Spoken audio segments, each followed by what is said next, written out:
Hi everyone, thank you for joining us today. My name is Oksana and this is Education USA for Europe and Central Asia. Our advising services are fully virtual now, so we provide individual and group advising sessions, undergraduate and graduate application guidance, essay reviews, support, virtual workshops and webinars for you, of course, to help you to get your education in the United States. So today I'm glad to introduce you our new topic and we'll talk about how to build a winning undergraduate application. You all know that US universities evaluate far more than your GPA. They want to understand who you are, what drives you, and what you will bring to campus. Today, Kaycee from Kennesaw University will explain how holistic admissions works in practice and which parts of your application carry the most weight, from personal essay and some activities to recommendation letters and demonstrated interest. Thank you, Kaycee, for joining us today. If you have any questions during the webinar, please leave them in the chat and we will be able to answer them during the session. Hi everyone, my name is Kaycee. I'm one of the international admissions counselors at Kennesaw State University, and today I'll be discussing with you the general admissions process for an undergraduate admissions for universities in the United States. Please keep in mind that these are it's a general overview, so if you want specific information requirements, please look at the specific institution's websites for their specific requirements. So here in today's session, we will cover the following topics: how to build a strong student profile, how to strengthen your application, the types of universities in the US, the general admissions process for those universities, application materials, timelines and deadlines, a quick overview of the visa process, tips for success, and then we will open it up for Q&A questions at the end. So for the how to strengthen your application, prioritize academics. This is an extremely important part of the admissions process. So maintaining strong grades in rigorous courses like AP, IB, or honors classes helps set students apart in the application process. Getting involved, joining clubs or outside organizations adds to your application and shows that you are active outside of just the classroom. Showing leadership opportunities. Take initiative in your organizations by taking on leadership positions such as officer roles, leading projects, or peer mentoring. Being consistent. Colleges look at how long you are in an organization long-term. Long-term commitment to your activity shows dedication. Better to be a part of a few outside organizations that you excel in and have been an active member for a year or so, other than being a part in multiple organizations that you're only a part of for a few months. And lastly, volunteering. Community service demonstrates empathy and impact and shows that you like being involved in your community. So these are some ways that you can strengthen your application for the admissions process. So for how to stand out in the application process, crafting a compelling personal story. Be authentic and reflect on your personal experiences and or achievements. Universities want to know about you. They do not want to know about what ChatGPT or other general AI knows. So make sure your story reflects who you are as an individual. Secure strong recommendations. Choose teachers and mentors who know you well and can speak on your behalf about your character, achievements, etc. And then highlighting achievements. Make sure to add about academic, extracurricular, and personal milestones that set you apart. And then start early and stay organized. Make sure you are staying on top of deadlines and checking your student status regularly for any updates or changes to your admissions process. Universities are looking for well-rounded students with academic ability, plus personal impact and future potential that will thrive in their institution. So now that we've talked about how to build a strong profile and how to set yourself apart from the application process, we'll talk about the different kinds of institutions in the US. So there is community colleges. These are two-year institutions where students can obtain their associate's degrees. Community colleges have lower tuition rates compared to four-year institutions, and there are multiple pathways for you to transfer to a four-year institution from a two-year institution. There are public universities. These are state-funded and typically have larger campuses. They offer a broad range of programs for students and have lower in-state tuition rates. And then you have your private universities. These are privately funded. They have smaller class sizes and often higher tuition rates. And then lastly, technical colleges. These are more career focused. They offer certifications and hands-on training for students. So keep this in mind when you're researching and looking for institutions. What you really want ultimately is going to determine which institution you will excel at. So now we'll talk about the general admissions for a technical college. General admissions for a community college include, but not limited to, the following. You must first complete the online application. Most community colleges have low or no application fees. So then you will submit your official high school transcript and evaluation reports with your GPA included. Standardized tests such as the SAT or ACT may be required. And then you'll also need to submit proof of English proficiency if you are from a non-English speaking country. And then placement tests may require placement tests. This can be examples such as AccuPlacer. This is a placement test to see where your math, reading, and writing skills are. And then once you have submitted your documents, you will need to check your application status through your student account regularly for any updates. And you'll receive an admissions decision. If you are accepted, then you will confirm your enrollment. And for this admissions for community colleges, I did provide a option for you guys. Please let me know if you can see the website. If not, can you see the website? I don't think you can see the website, but the website is for a Georgia Highlands College. This is a college in the United States, specifically in Georgia. They do community college, so they offer two-year institutions. On their website, you can see their specific requirements for a international student.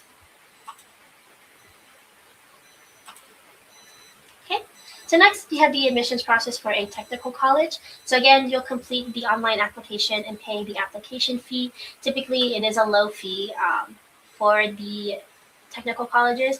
You'll then submit your official high school transcripts and evaluation report with the GPA. Most technical colleges require students to complete a placement test for English and math, such as AccuPlacer and or the Compass test. English proficiency requirement if required. And then once you submitted your documents, you will need to check your application status through your student account regularly for any updates. And then you'll receive a decision. You'll confirm that decision. And then for this example, I provided a technical college within the state of Georgia, which is Gwinnett Technical College. When you click on the link, you can see their specific requirements for their university for international students. And then for a admissions process for a private institution, you'll complete your application fee online again. Application fees may vary. They are typically higher for a private institution. You'll submit your official transcript and evaluation report with your GPA. English proficiency requirements are required, again, if you're from a non-English speaking country. You'll submit your SAT or ACT test scores, submit letter of recommendations if required.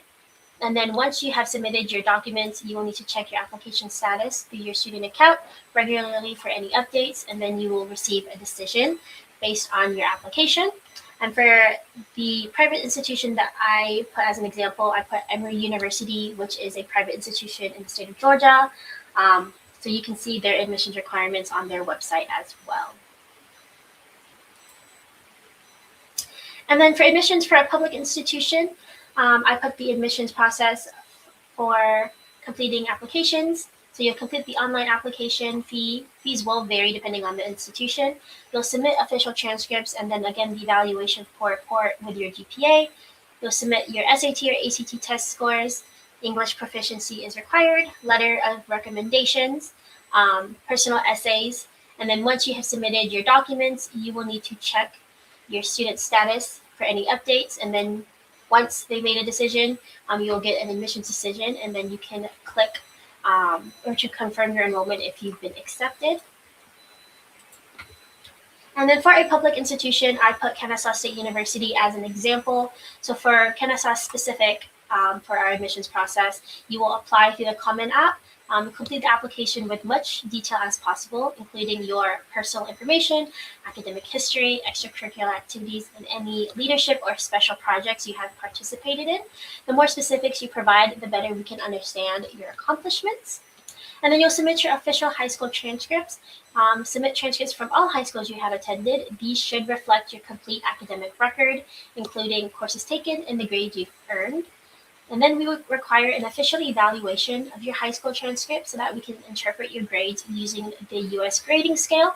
This helps ensure that your academic performance is accurately assessed in the context of US admission standards. A minimum GPA requirement for admissions into KSU is a 2.5 high school GPA.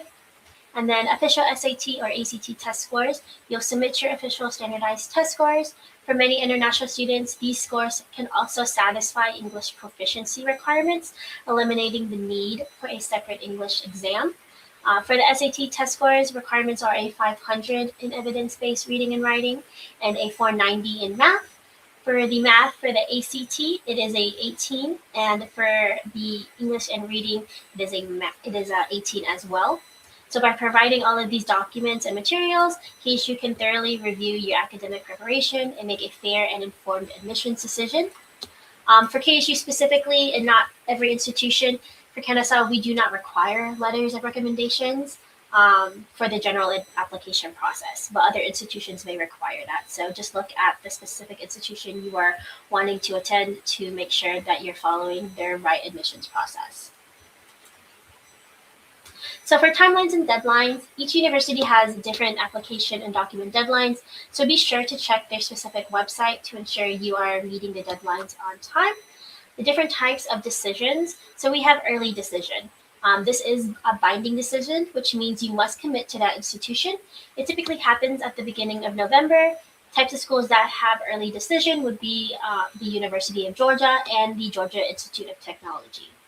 Early action is a non-binding decision. This means students are not required to commit to the institution, but is highly encouraged to apply earlier. An example of an institution that has early action would be Georgia State University. Regular decisions are non-binding as well, and they typically happen from January through February. This is for schools that require an intent to enroll by May 1st. And then lastly, there is rolling admissions. This is again non-binding, and schools review and decide on applications continuously as they are received rather than waiting for a fixed deadline. So Kennesaw State University is on a rolling decision or rolling admissions, which means that we review applications as they come in. We do not hold decisions until a fixed deadline. So here are the deadlines to submit an application and documents to Kennesaw. To be considered for summer 26, the deadline is coming up in 2 weeks, in 2 weeks for May 1st. And then to be considered for fall 2026, the deadline is July 1st. And then our applications for spring 27 are open now.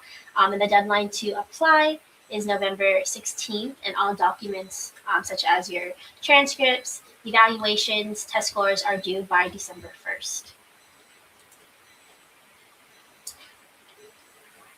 And then this is the visa process. If you're not aware, this is a general overview of how to apply for an F1 visa. So find your nearest US embassy or consulate by going to this website right here. And then by looking at their web pages, phoning or visiting, find out exactly what your embassy requires for you to get your visa and how to schedule an appointment. And then scheduling an appointment with your local embassy. Many embassies will allow you to schedule an interview time online. So be sure to check for that option. And then you'll pay your CVIS fee associated with your visa at this website right here. And then you must also have your receipt. So make sure to keep your receipt. And then for more information, contact the International Student and Scholar Services at that institution for any information regarding the visa process. And then here, I wanted to show you guys a video about the institution at KSU. However, the audio is not working, so I will drop it in the chat for you guys to have. You can see it on YouTube. It's about a minute long, but it gives you a good overview about the institution at KSU. So now that I've talked a little bit about the general admissions for some institutions in the US, here are some quick facts about KSU and what makes our institution unique. So KSU is the third largest public institution in the state of Georgia with over 50,000 students currently enrolled. This includes all student types, freshman, international, transfer, etc. We are also incredibly diverse campus, having approximately 700 plus international students representing 127 different countries. So I know that sounds like a lot of students on campus. However, KSU has a 23 to 1 student to faculty ratio, which means your class sizes will be fairly small. This allows you to have more one-on-one time with your professors. You will notice each year your class sizes get smaller as you enter into your selected majors. If you like being involved or are interested in getting involved, KSU has more than 300 student organizations, including sororities, fraternities, recreational clubs, international clubs for you to join and meet students who share the same interests. And then KSU also has 18 NCAA Division I sports teams, such as baseball, basketball, football, and women's soccer. KSU offers over 190 degree and certificate programs for students and 11 academic colleges, so there is a major for any student interest, our top majors being nursing, psychology, biology, and engineering. My favorite fun fact is that we have the best dining hall in our best dining hall. Our dining hall is ranked number 12 out of 1,361 for best college food in America.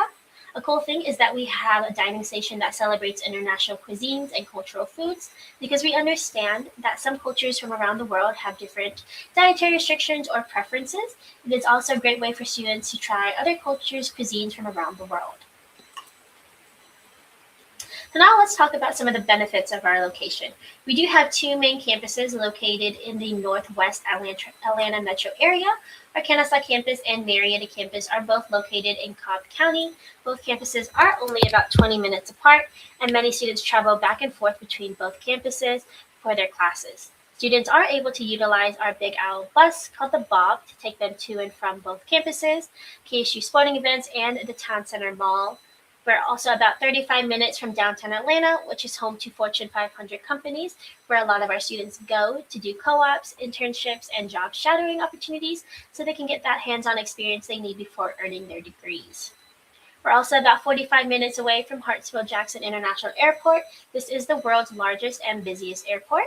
And if you like sports and music like me, you will get to enjoy going to sporting events, concerts, and music festivals as a KSU student due to our close proximity to sports and entertainment venues like Truist Park, which is home to our Atlanta Braves baseball team. So as you can see, our location allows you to go out, have fun, and use your major to your advantage. So for the Kennesaw campus, our Kennesaw campus is home to our Bagwell College of Education. This houses elementary, middle, and secondary education programs. Our Coles College of Business houses accounting, finance, marketing, and management. And the business school, it has international accreditation, so your degree is recognized globally. Our College of Humanities and Social Sciences houses psychology, political science, foreign languages, international affairs, anthropology, communication. And then our College of Science and Math houses our life sciences, and then our College of the Arts houses art, music, theater, dance, animation. And then lastly, our Wellstar College of Health and Human Services houses our nursing program, exercise science, public health, and sports management. So if your major falls under one of these colleges, you'll likely spend most of your time on our Kennesaw campus.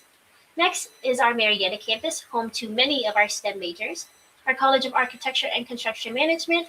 Architecture is an accelerated 5-year program. Compared to most institutions, it takes 6 years to complete your architecture degree. Our College of Computing and Software Engineering houses computer science, information technology, computer game design and development. And then starting fall 2026, we are getting a new Bachelor's of Science in Artificial Intelligence program. Our Southern Polytechnic College of Engineering and Engineering Technology houses mechanical, civil, electrical, industrial. And then we also just got an aerospace engineering program last year. And then again, our College of Science and Math is housed here as well. So if your major is engineering, computing, architecture, or certain STEM majors, you'll be on the Marietta campus for your major specific courses. So here is a short list of some of our online programs that KSU offers at the undergraduate and graduate level. So you can see the full list of programs on our website. Some of the programs include Bachelor's of Cybersecurity, Management, Marketing, Information Technology, Software Engineering. So if you're not able to attend college in person, we do offer some fully online programs that you can complete from your home country. For online tuition and fees for an undergraduate student who's taking 12 credit hours, which is roughly 4 classes, if the classes are 3 credits each, tuition would be roughly 2,620 plus their standard fees of 340, which is about 2,960 for one semester at KSU as a fully online student. So here you can see the rough estimate for cost of attendance for an in-state versus an international student. Also, this is before any types of scholarships are applied. So this is tuition and fees for any in-person student. For in-state students, the rough estimate of the cost of attendance for one semester at KSU is roughly 2,904. For an international student, on the F1 visa, your rough estimate for one semester at KSU is roughly 9,276, and you can see the breakdown here. Tuition and fees for 1 year would be roughly 18,000. Living expenses is roughly 14,000. Miscellaneous includes things like books, materials, anything that you'd need would be roughly 7,300, and for a total of 39,000 for a year at KSU. So for scholarships, I wanted to talk to you about some of our scholarships. We do offer Scholarship Universe. Scholarship Universe provides a customized list of scholarships whose eligibility requirements you meet, saving you time and effort. KSU scholarships open between November 1st and March 1st for students to apply for.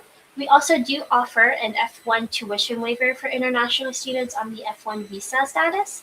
The waiver is not guaranteed, but if granted the waiver, it will convert your international tuition to in-state requirement or in-state tuition, and you can see the requirements on our website as well.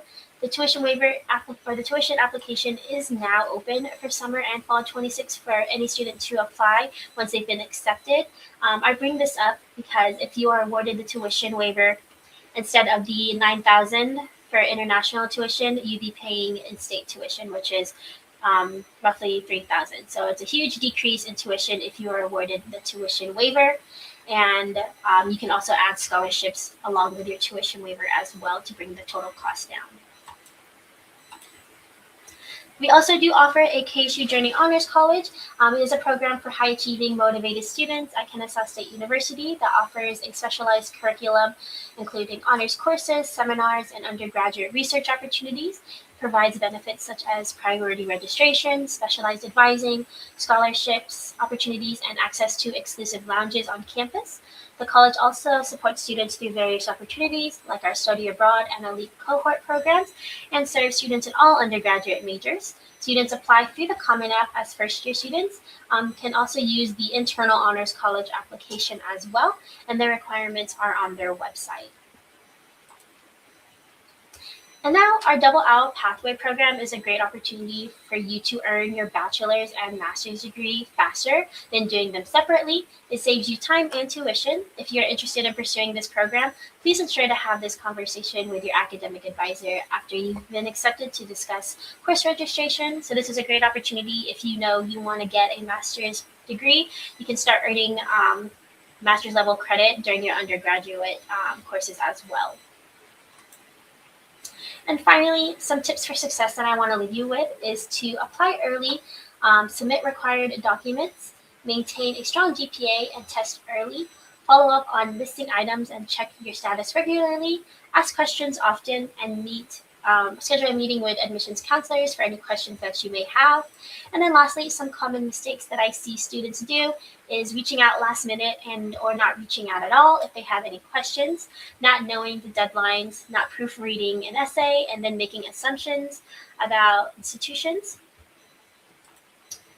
And lastly, we can go over questions here now, and then I will put our contact information on the next page. Here is the contact information for myself and my colleague and our assistant director. So if you have any questions about the undergraduate admissions programs, please let me know, but I'm open to any questions that you may have for me.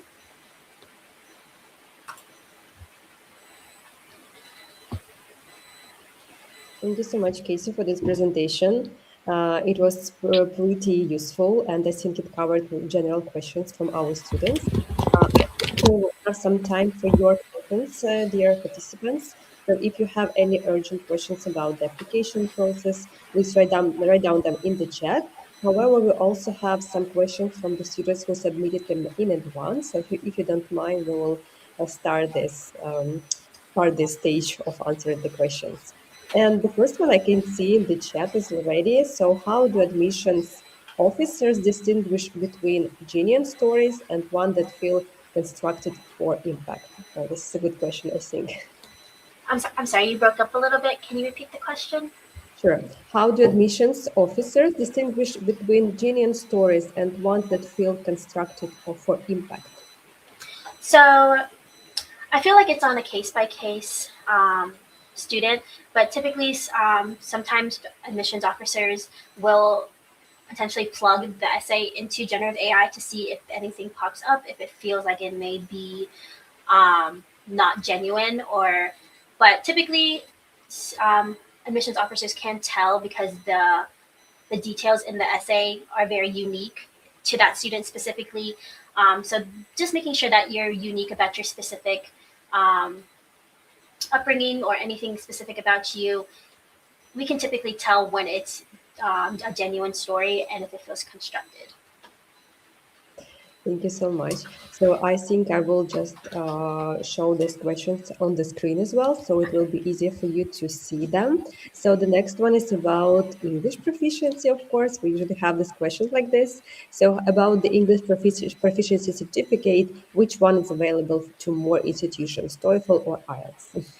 So most institutions take either one, TOEFL or IELTS, whichever one is available to you. I typically do see most students leaning towards TOEFL, but I've seen both. Thank you so much. Next question is about SAT score. Is that SAT score actually compensate the low GPA, or is a low GPA something you can't fix? So I get this question quite a lot. Um, it's again a case by case, but typically GPA is a very important factor for students, especially for admissions. Our GPA requirement for a high school student for their high school GPA is a 2.5. If your SAT scores are high and your GPA is, let's say, below a 2.5, maybe like borderline 2.4, you may be right there. Sometimes we can make an exception, but typically if it's lower than the minimum requirement, sometimes institutions, they may ask you to attend another institution and then transfer. So there is other options for you. Yeah, that's great. Thank you so much for this comment. Next question is also about personal statement. Um, so does it need to be more on the emotional side of writing or on the specific type? So typically, institutions will have a prompt of what they would like for your essay to be.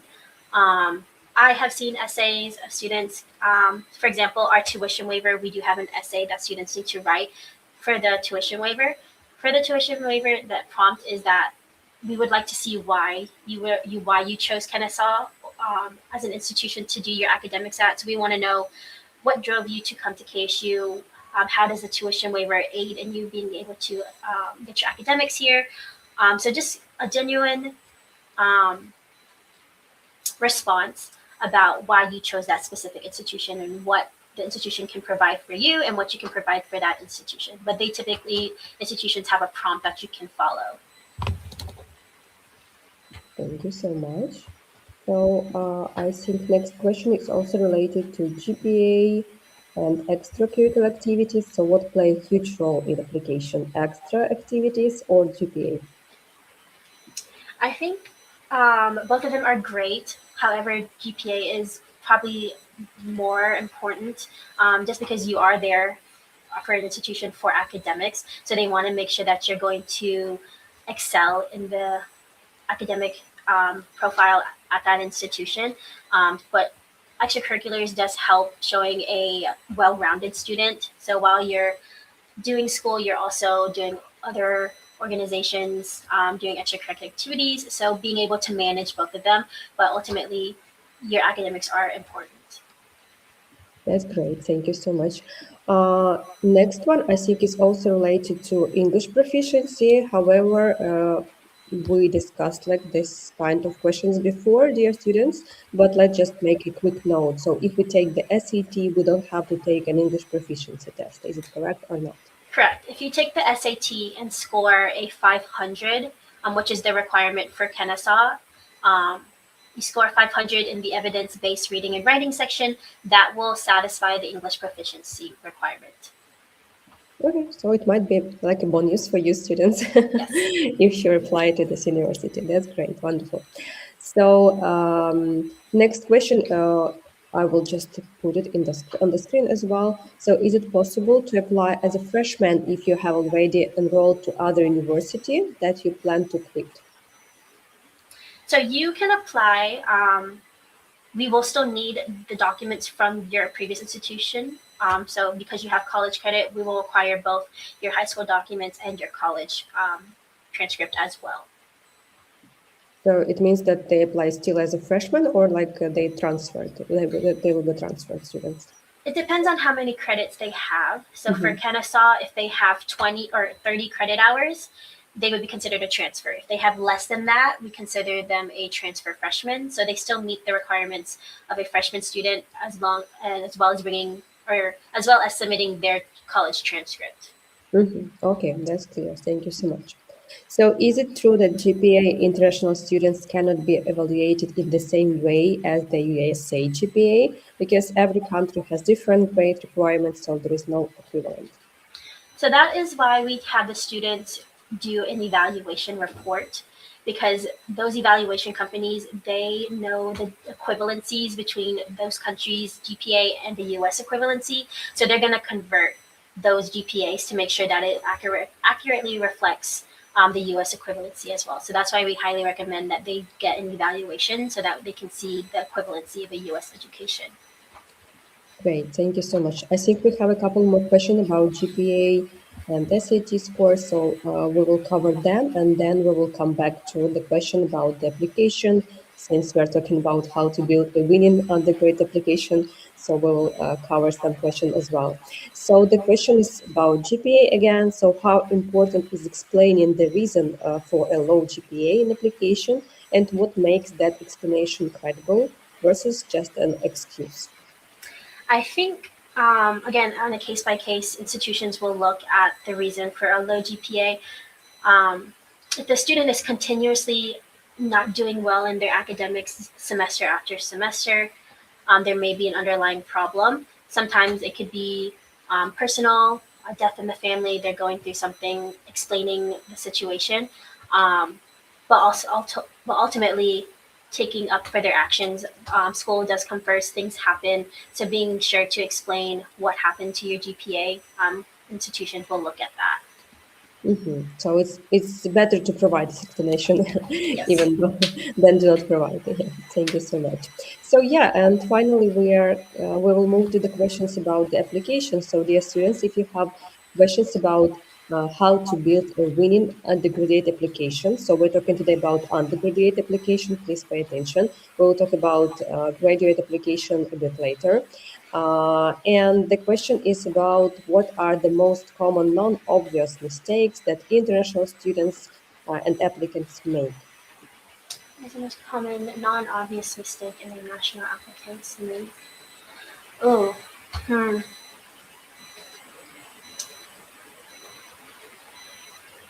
I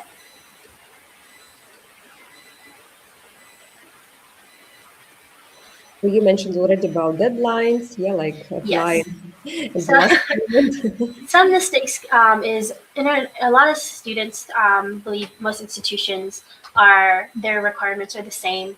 They're not. That's why the presentation I put is very a general overview.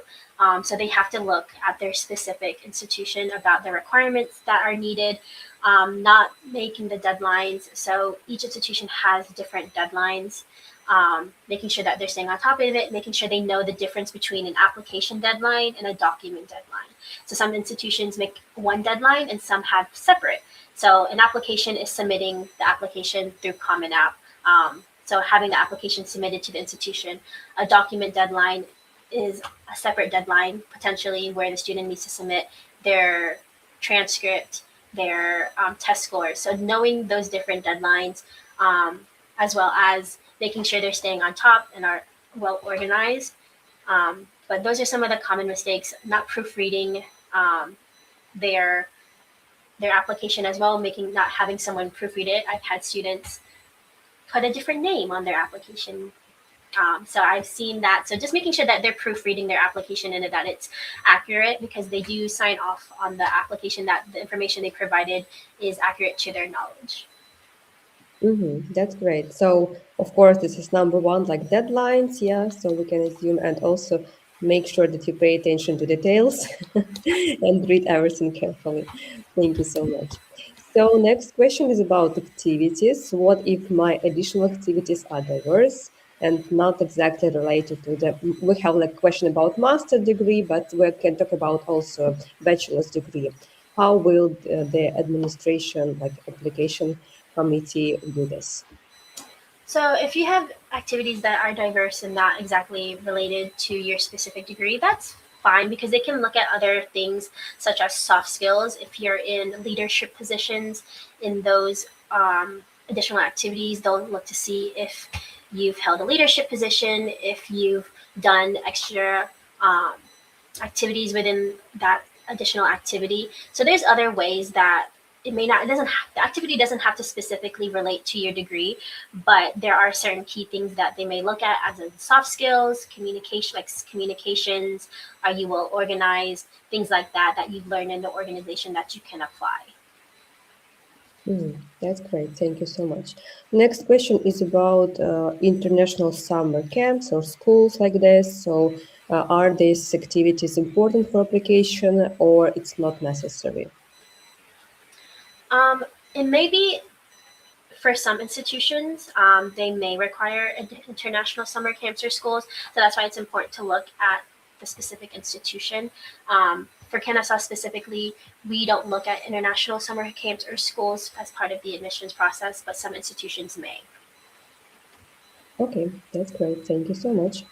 Were there situations where you had to check up the authenticity of, I assume this is like extracurricular activities or essay, and how did you do that?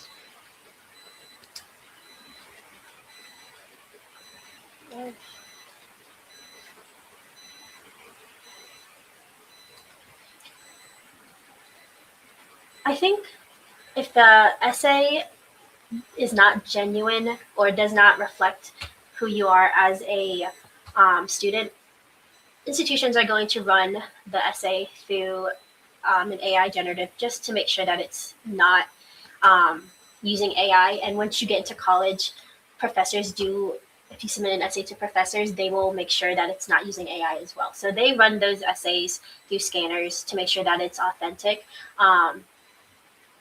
I think in situations where it feels ingenuine, we've had to look at essays to make sure that the student is it is a genuine essay for the student. But it's it's it's hard to say, because there's certain things that each institution is looking for. So just making sure that you're following the prompt and you're correctly demonstrating your personal experiences and no one else's, um, is important in an essay. Yeah, that's great. I also agree with you, and I would recommend our students do not cheat, maybe, and do not waste your time on looking for some options how to cheat and so on, because you can spend this time on preparation and writing your good essay, proofread it, and like check it again several times, while you just like waste time and look for some options how you can cheat and um, tell or see if the university will be able to check is your story true or not, and so on. Thank you so much. So next question is about also like application and the extracurricular activities. Does it make a difference if you show your interest in the university, such as attending summer courses or workshops before applying? Because I know that some universities, they provide some kind of summer academies for students, like future applicants. So is it a good idea to attend such courses, workshops, and so on? So it depends on the institution. If the institution offers summer courses or workshops that you are wanting to attend, I think that's a great way for you to kind of see how the institution, how some of the courses will be, gives you a good idea of what to expect. And then I think that would be a great opportunity for you to get to know a little bit about the university. So it just depends on if the institution offers those summer camps. But any experience, getting an idea of what the university is going to be like is a good idea. Yeah, first of all, because you develop your skills, yeah, like, and you learn something new, you grow as a professional. So it's always a good idea to attend something additionally, even though if you're not going to apply to this university in future, but still you use this opportunity and you learn something new. Thank you so much. And the next question is about what if my school does not offer IB or AP? What to do to raise my chance in admissions? Or will it be okay if I just take, we just technically like take a SAT and GPA, provide these results? So if your school doesn't offer IB or AP, they must offer some type of honors course. And this is a rigorous course, but also having a strong SAT will also aid in your admission process as well. So if your school doesn't offer an IB or AP, I think a strong SAT score will also help with the admissions process. Okay, yeah. So I think we discussed it during our previous webinar, dear students. If you missed it, you can watch the recording. So yeah, so not all schools provide this IP or a IB or AP opportunity. So that's completely fine if you don't have it when you apply. One more question from the comments. Can self-created opportunities be as strong as prestigious programs or competitions? So maybe we need to clarify this question a bit because I don't clear understand what you mean by self-created opportunities. But maybe we could just talk about the um, programs and competitions on different levels. For example, many students participate in competitions on the school level or regional level or country level. So how do you think, is it a good idea to provide all the results, like I mean from school to country level, or you would focus on some specific levels? Yeah. So I think adding your competitions or prestigious exams, test scores, things like that will also help aid in your admissions process because it shows that you have competed in the high school level, country level. So it shows that you've it helps aid in your application process. I'm not sure what the self-created opportunities is referred to, but adding your competitions and then your prestigious programs can also help as well in the admissions process. Thank you so much. However, please keep in mind that you have limited space for all these activities. So when you complete your application, when you write all these extra activities and things like this, you should focus on the most important, I think, yeah, because like you can't list everything there. And this is quite obvious, of course. Also, we have a comment regarding the one of the questions that we discussed about checking essays.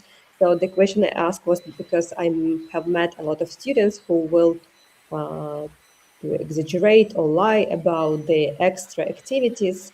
So that's why I was interested whether there is a way to provide fair admission process. Hmm. Well, lying on your application through an essay is not good regardless. So if they're lying about their extracurricular activities, they're only hurting themselves. If they are, if an institution accepts them based on their essay, and it is a lie, that's something that they're going to have to face later on if it is brought up. So, lying on an essay or exaggerating. It's good to be detailed, but I think admissions officers are very well versed in reading essays and can distinguish when things are exaggerated. Just because they view them so many, they get a lot of applications and essays, so I think they can distinguish when something is not exactly what the student is saying. So Yeah, it's better to tell the truth. I think. Thank you so much. One more question about the application process as well. Should I include a passion project in my application if it showcases my skills but didn't have a significant real world impact? That's a good question, I think. If you had a passion project, I think this would be a really great opportunity for you to express your passion project in your essay. So that would be a great topic for you to talk about because it showcases your skills and shows who you are as a person, as an individual. So that I think that would be a really great opportunity for you to talk about it in your essay. Yeah, that's great. What if I can't afford passing any test like IELTS? Um, you can also talk with IELTS to see if they have any why did I can afford passing any like fee waivers. So for the test, you can see if they offer any fee waivers for the test. Sometimes they work with students on fee waivers, so you can do that. You can also see if the SAT or ECT is a better fit in price point because again, the SAT or ACT can also satisfy English proficiency as well. Yeah, so I think it depends on the requirements that you will see at the website of the university. However, there are also some might be local programs that will help you with the financing your education. For example, like paying for your IELTS test or something else. So you can also reach out to the advisor, Education USA advisor, if you have some general questions about this test or like other ways how you can support your financial process of the application.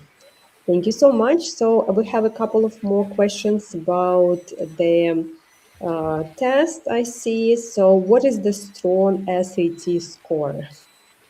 So each institution is gonna distinguish what they want to see on an SAT. But typically for Kennesaw specifically, we do not look at your overall score. We only look at two sections. So those sections are math and reading. So a score would be anything over a 500 in the reading section, and anything over 490 for the math would be considered a very strong applicant for SAT scores. That's great. Okay, and one more question about GPA. What website to use to accurately calculate your international GPA? However, I think you can check Google and find different options how you can do it. But maybe you have any kind of suggestions. So yes, Google would be help. You can find any international calculate your GPA, but if you want an accurate international GPA, an evaluation company, those they know how to correctly convert that. I think if you Google it, different GPA calculations are going to come up, and they're all going to tell you different things. So having it evaluated is going to be the best and accurate way for you to get an international GPA to the U.S. equivalency. Yeah, great. Thank you so much. So the next question is about could you give some tips for explaining my extracurricular activities in the application and what should I include? And one more question that's related to this one about essay writing. I would like just to quickly add a note here that we are not talking about essay writing today. We're not going to like provide many details about essay writing. However, we will have other sessions with detailed explanation how to write essays and your personal statement and so on. But maybe you just like from your personal experience, would you like to add like some comments about this question? So for extracurricular, like you mentioned, picking, you can't obviously put all of your extracurriculars on your application. So picking the ones that you really want to highlight. So if there's a couple of extracurriculars that you've done that you've excelled in specifically, so like if you're in a leadership position for one of them, highlighting that you're the president of this organization or you did this for your organization.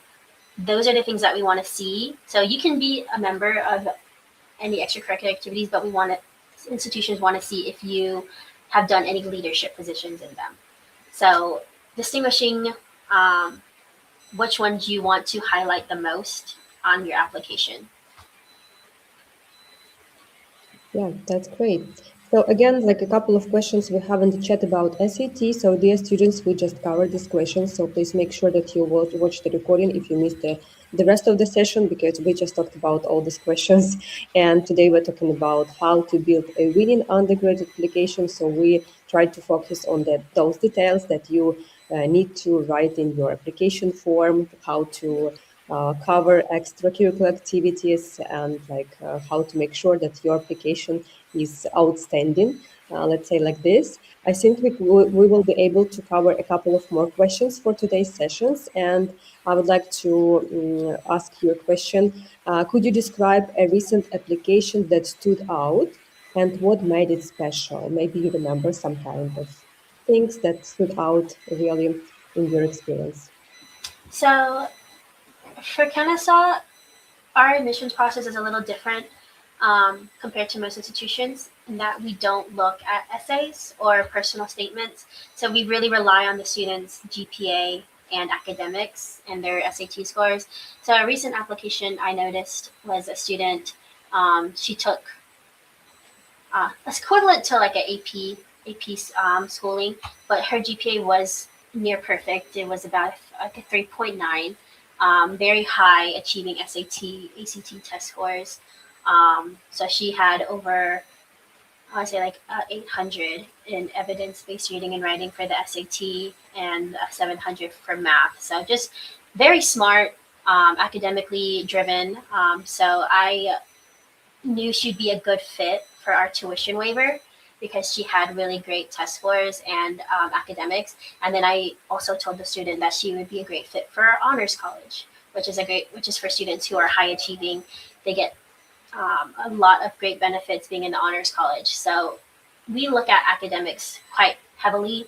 So we want to make sure that these students that are coming in are academically driven. So those are the things that I've noticed is if the student is high achieving, their academics are it speaks for themselves. Yeah, great. Thank you so much. So, of course, it's your motivation that always is the best idea when you apply to the S university, of course, and your high scores as well. Okay, so I think we are done with our question parts. I see many questions in the chat about financial aid. So, dear students, make sure that we will cover these questions during the next webinar. So we're not focusing on the financial questions today. However, if you have any questions like this about like some specific country related questions, you can always reach out to your advisor, Education USA advisor, and we will be able to help you with some kind of questions.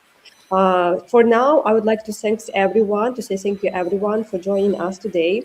Thank you, Kaycee, for your time and for this wonderful presentation and for being able to stay and answer students' questions. Maybe the last like suggestion, recommendation to our students. Um, Recommendations to your students is apply early. If the application is open now, it doesn't hurt to apply because you never know. Um, give yourself time to have all of your documents submitted. A lot of things that I see international students specifically is it takes time for you to get those documents to us. So, and then again with the visa process, you want to have time even after acceptance to make sure that you're following the visa process correctly. So always give yourself time. If you think the deadline is far away, I guarantee you it comes up very quickly. So making sure that you have your documents in order, giving yourself time to get it evaluated, giving yourself time to take tests, to write a good essay as well. You want to give yourself time to really thoughtfully think about your application process. So those are my final words is to make sure that you give yourself time. Thank you so much, Kaycee. It was really inspiring. Thanks everyone for joining us today. If you want to follow our next events, please scan the QR code and register. We have already planned some new sessions for you for May, so you are able to register for May webinars. And thank you, Kaycee, once again for your time and for this wonderful presentation. Thanks everyone, and see you during the next webinar. Thank you so Goodbye. much. Bye.